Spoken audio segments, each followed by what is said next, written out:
Hello అండి, అందరు బాగున్నారా? ఈరోజు వీడియో ఏంటంటే మ్యారేజ్ గురించి అనమాట. అంటే చాలా మంది మ్యారేజ్ అంటే మన మనిషిగా పుట్టాక పెళ్లి అనేది చేసుకుంటాం. కొంతమందికి ఎర్లీగా మ్యారేజ్ అయిపోయింది, కొంతమంది కరెక్ట్ ఏజ్ లో మ్యారేజ్ అయిపోయింది, ఇంకొంతమందికి ఎంత లేట్ అయినా సరే పెళ్లి అనేది అవ్వదు. ఇంకా వాళ్ళు ఆ జన్మాంతం అలానే ఉండిపోతారు. సరే పెళ్లి అయితే చేసుకోక తప్పదు. సరే పెళ్లి ఏ పెళ్లి కరెక్ట్, లేకపోతే love marriage best, arrange marriage best అంటే లవ్ మ్యారేజ్ చేసుకొని సక్సెస్ఫుల్ గా లైఫ్ లీడ్ చేసే వాళ్ళు ఏమంటారు, లవ్ మ్యారేజ్ బెస్ట్, పెళ్లికి ముందు ప్రేమించుకొని ఒకరినొకరు అర్థం చేసుకుంటాము అని అంటారు. సో అరేంజ్ మ్యారేజ్ చేసుకున్నారంటే అరేంజ్ మ్యారేజ్ చేసుకున్నాక బాగా లవ్ చేసుకొని బాగుండొచ్చు, సక్సెస్ అయిన వాళ్ళు అరేంజ్ మ్యారేజ్ బెస్ట్ అంటారు. సో మొన్న మా ఓన్ హౌస్కి వెళ్ళినప్పుడు మా సొంత ఇంట్లో బావి ఉంది, బావి వెళ్ళంటాం కదా, దాన్ని చూసాక నాకు ఒక డైలాగ్ గుర్తొచ్చింది. ఈ లవ్ మ్యారేజ్ గురించి, అరేంజ్ మ్యారేజ్ గురించి ఒక షార్ట్ వీడియో చేద్దామని ఎన్ని రోజుల్లో అనుకుంటున్నాను.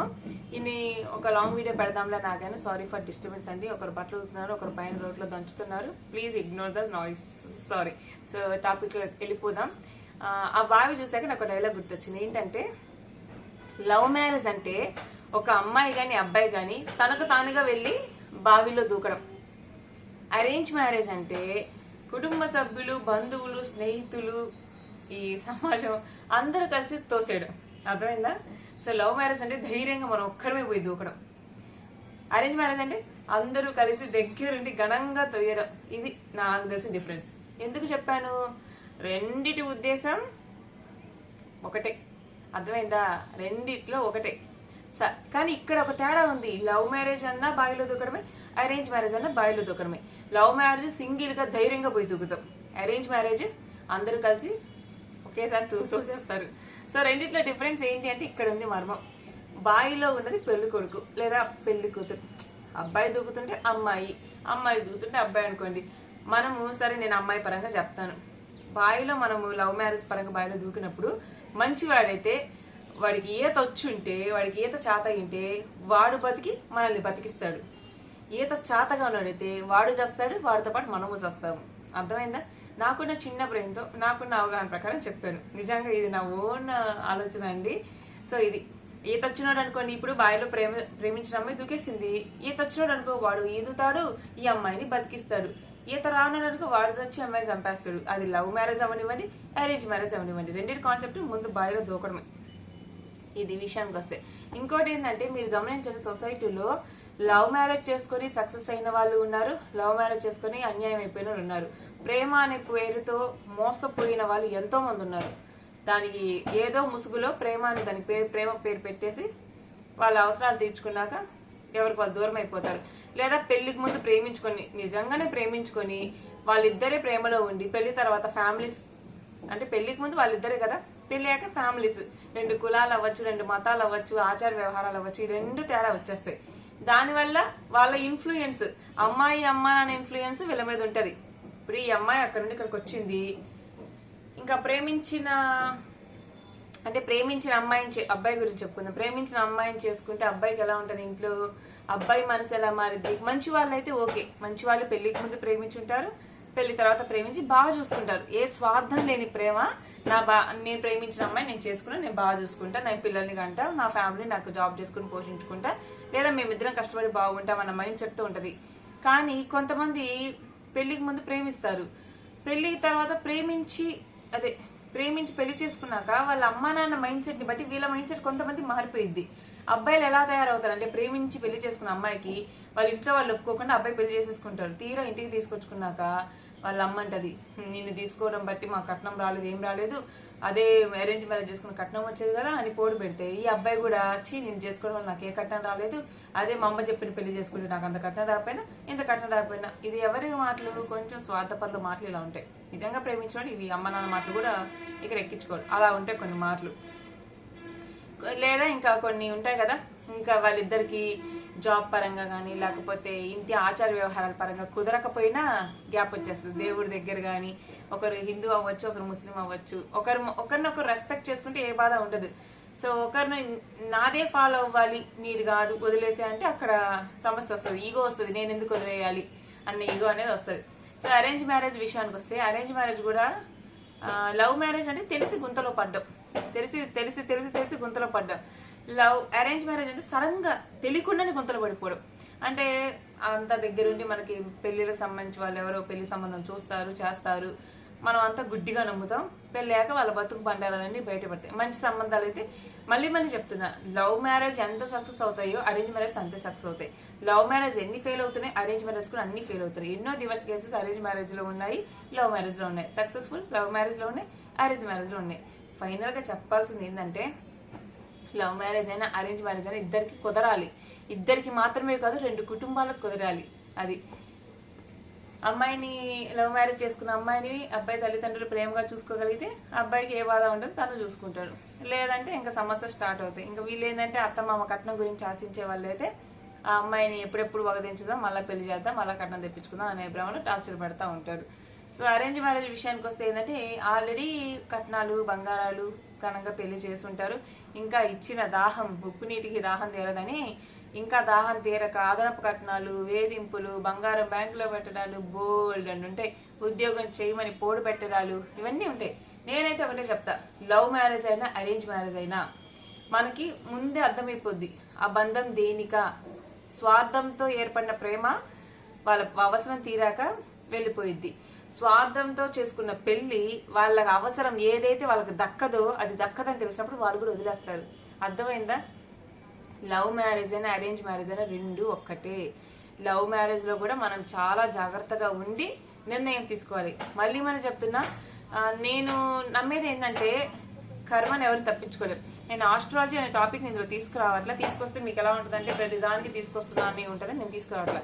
నేను ఒకటి చెప్తాను, కర్మను ఎవరు తప్పించుకోలేరు.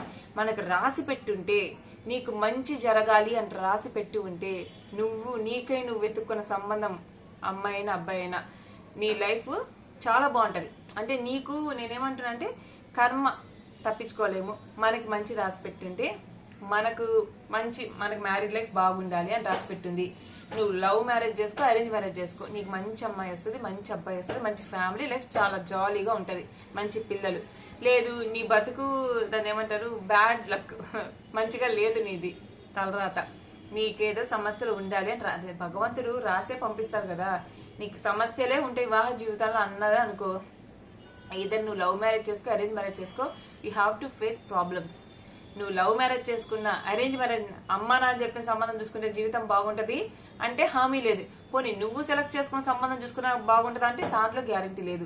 మళ్ళీ చెప్తున్న పాయింట్, ఇక్కడ రాసిందని ఎవరు తప్పించుకోలేము. నీకు మంచి జరగాలి, మంచి వివాహ జీవితం ఉండాలి అని రాసి పెట్టుంటే నువ్వు లవ్ మ్యారేజ్ చేసుకో, అరేంజ్ మ్యారేజ్ చేసుకో, నీ లైఫ్ జాలీగా వెళ్ళిపోయింది. లేదు నీ తలరాత బాగలేదు, వివాహ జీవితం నీకు సమస్యలు ఉంటాయి అనుకో, నువ్వు అరేంజ్ మ్యారేజ్ చేసుకున్నా తప్పవు, మీ అమ్మ నాన్న చూసి సంబంధం చేసుకున్నా తప్పవు. పోనీ తప్పించుకోలేమంట, కర్మని తప్పించుకోలేవు. అందుకని ఎంత జాగ్రత్తగా అడుగు వేసినా తప్పదు. కాకపోతే మనకు తెలిసినంత వరకు జాగ్రత్తలు తీసుకోవాలి. లవ్ మ్యారేజ్లో అయినా అరేంజ్ మ్యారేజ్లో అయినా. లవ్ మ్యారేజ్లో అయినా ఇద్దరు ప్రేమించుకుంటున్నారంటే ఇద్దరు ఫైనాన్షియల్ గా ఇండిపెండెంట్ అయ్యి పేరెంట్స్ వర్డ్స్ ని మైండ్ కి తీసుకోకుండా ఉండగలిగితేనే వాళ్ళిద్దరు లైఫ్ అనేది నిలబడింది. ఇద్దరు సపరేట్ గా ఉండాలి. లవ్ మ్యారేజ్ అంటే ఇద్దరికి ఇష్టం ఉంటుంది, ఫ్యామిలీస్ కి వాళ్ళు ఏంటంటే మనసులో ఏదో పెట్టుకునే ఉంటారు 90%. సో వాళ్ళ వల్ల వీళ్ళ లైఫ్ ఇన్ఫ్లుయెన్స్ అవ్వకుండా ఉండాలి అంటే వీళ్ళిద్దరు సపరేట్ గా జాబులు చేసుకుంటూ వీళ్ళ బతకగలగాలి. వీళ్ళ కాళ్ళ మీద వీళ్ళ నిలబడగలిగితే లవ్ మ్యారేజ్ చేసుకోవాలి. లేదా అరేంజ్ మ్యారేజ్ అనుకోండి, ఇంకా ఫ్యామిలీ సపోర్ట్ ఉంటుంది. అక్కడ ఏదైనా ఫైనాన్షియల్ ప్రాబ్లమ్స్ వచ్చినా, ఇంకా అంటే అమ్మాయికి లవ్ మ్యారేజ్ లో ఇంకేదైనా తేడా కొడితే అమ్మాయికి అబ్బాయికి కానీ ఫ్యామిలీ సపోర్ట్ ఉండదు. బట్ మంచి వాళ్ళు చాలా మంది పేరెంట్స్ చాలా ఇష్యూస్ అయినా సరే అమ్మాయిని బాగా చక్కగా దగ్గర తీసుకొని మళ్ళా అంటే మంచి తల్లిదండ్రులు ఉంటారు కదా, బిడ్డను ఎవరు పోగొట్టుకోరు కదా, సపోర్ట్ ఇస్తూ ఉంటారు. కానీ మనం తీసుకునే నిర్ణయాన్ని లవ్ మ్యారేజ్ అయినా అరేంజ్ మ్యారేజ్ అయినా 1కి 100 సార్లు ఆలోచించుకోమని చెప్తా. Take your time.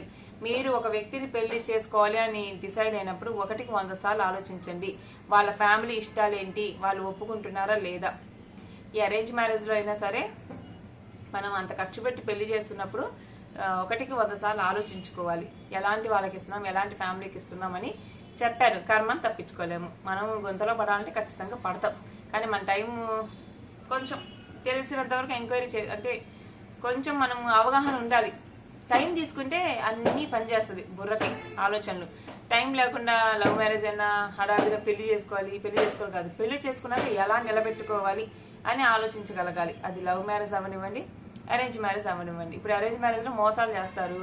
ఎందుకు మోసాలు చేస్తారు అబ్బాయిలు? అమ్మాయి తరపున కట్న కానుకలు తీసుకోవడం కోసం లేని ఆస్తులు ఉన్నవిగా చెప్తారు, లేని ఉద్యోగాలు ఉన్నవిగా చెప్తారు. అలా చేయడం వల్ల పెళ్లికి ముందు అబద్ధం చెప్పి పెళ్లి చేశారు, పెళ్లి తర్వాత నిజాలు తెలుస్తాయి. ఇంకా నటనతో ఎన్ని రోజులను కూడా నెట్టకొస్తారు, ఎన్ని రోజులు నటిస్తారు. సో ఫైనల్ గా నేను చెప్పేది అంటే రెండిట్లో మీ తలరాతలో మంచి జీవితం రాసి పెట్టుంటే రెండిట్లో ఏదైనా. అలానే మీరు లవ్ మ్యారేజ్ చేసుకోమని కాదు, అరేంజ్ మ్యారేజ్ చేసుకోమని కాదు, అంటే చెప్తున్నా. ఒకవేళ మంచిగా లేదు అంటే మీరు ఎలా చేసుకున్నా బొక్క బోర్లా పడతారు, ఇది మాత్రం గ్యారంటీ. కానీ వీలైనంత వరకు ఎంతవరకు మనం ఆలోచించగలిగితే అంతవరకు ఆలోచించండి. నేను తీసుకున్న నిర్ణయం కరెక్టా కాదు ఒక్కసారి మిమ్మల్ని మీరు క్వశ్చన్ చేసుకోండి. మళ్ళీ చెప్తారు లవ్ మ్యారేజ్ అని అరేంజ్ మ్యారేజ్, మీకు ఇక్కడ కొన్ని క్వశ్చన్స్ వస్తుంటాయి ఇక్కడ మీరు వాటిని ఇగ్నోర్ చేయొద్దు. అంటే ఎన్నో అనుమానాలు, కొన్ని మనకి sense, seventh sense, sixth sense అంటాం కదా, సిక్స్త్ సెన్స్ మనకు చాలా విషయాలు చెప్పిద్ది. నేను దీన్ని బ్లైండ్ గా నమ్ముతాను, ఎందుకంటే నా గత అనుభవాలు కూడా నేను చెప్తున్నా. ఇక్కడ నీకు చాలా డౌట్స్ రైజ్ అయినప్పుడు నువ్వు ఆగు, ఆలోచించు. మన మనసు మనకి చాలా సంకేతాలు ఇస్తుంది. చెడు జరుగుతుంది, రాబోయే కాలంలో చెడు జరగబోతుంది, something is going to be wrong అన్నప్పుడు మన మైండ్, మన హార్ట్ చాలా సంకేతాలు ఇస్తాయి. మనం వాటిని ఇగ్నోర్ చేయకూడదు. ఏమైందిలే, మన మనసు ఏమంటే మన బ్రెయిన్ చెప్పేది సంథింగ్ ఈజ్ రాంగ్, ఇక్కడ ఏదో తేడా జరుగుతుంది, వీళ్ళు ఏదో నేను చీట్ చేయబోతున్నారు అంటే మనసు ఏమనేది, నేను నమ్మిన వ్యక్తి కదా, ఓకేలే అనేస్తుంది. సో బ్లైండ్ గా వెళ్ళొద్దు. మీకు మనసులో అనుమానాలు వస్తున్నాయా, ఒక్క నిమిషం ఆగండి, దాన్ని ఎలా సాల్వ్ చేసుకోవాలో చూడండి. ఎందుకంటే మన మనసు చెప్పే మాట మనం వినాలి, బుద్ధి చెప్పే మాట. ఎందుకంటే మనకు వచ్చిన అనుమానాలని నివృత్తి చేసుకోకపోతే రేపటి రోజున మనమే బాధపడతాము. అంత్య నిష్ఠూరం కన్నా ఆది నిష్ఠూరం మేలని, అంతా అయిపోయాక బాధపడే కన్నా ఏం కాకుండా ముందే బాధపడితే ఏ గోళ ఉండదు కదా.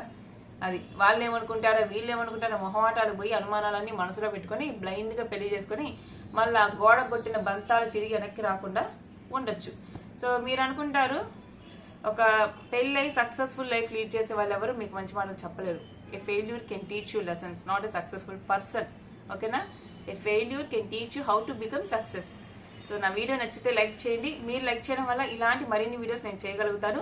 మళ్ళీ చెప్తున్నా, ఇవి నా అనుభవాలు, నాకున్న జ్ఞానంతోనే చెప్తున్నాను. ఇవి ఎవరిని ఆచరించమని కాదు, వినండి. మంచి మాట్లాడితే తీసుకోండి, లేదా ఏ అమ్మాయి ఏదో మాట్లాడుతుంది అనుకుంటే ఇగ్నోర్ చేయండి. Thank you for watching. Bye.